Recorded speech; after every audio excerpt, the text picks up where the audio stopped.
Hey everyone, and welcome back for another deep dive with It's us. great to be back. Today, we're going to kind of go behind the scenes of what feels like a real-life spy thriller. Oh, yeah. This is an operation that's been attributed to the Mossad, Israel's intelligence agency. Right. And just to give you a taste of what we're talking about, think like ingenious planning and unexpected explosions Mm-hmm. and kind of global shockwaves. Wow, yeah. And the thing that ties all this together is something as ordinary as a beeper.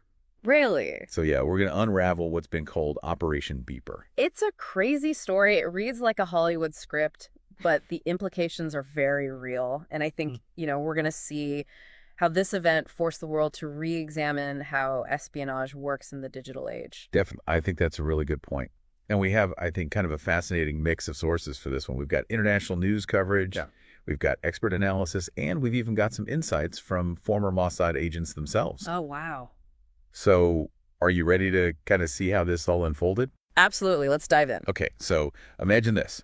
A series of explosions hit Lebanon and Syria, Okay. causing chaos and confusion. Right.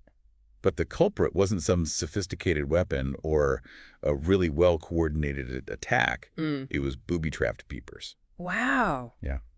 So, what was the reaction like when this all kind of came out? So Mhm.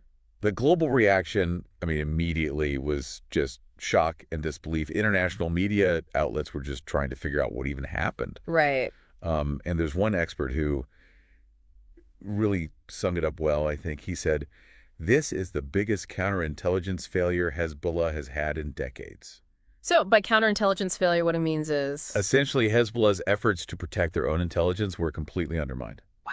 They had no idea this was coming. Yeah, it sounds like they were caught totally off guard. Yeah, and Hezbollah, for those who might not be super familiar, they are a powerful political and militant group Right. based in Lebanon, and they vowed to retaliate after this, Yeah, I bet. which, of course, left everybody kind of on edge, waiting to see what would happen next.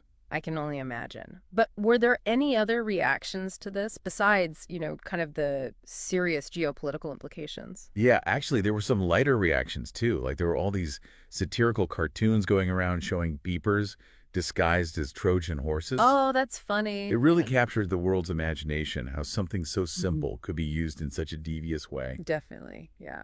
This story was everywhere. Major news networks, social media, everyone was talking about it. It definitely went viral.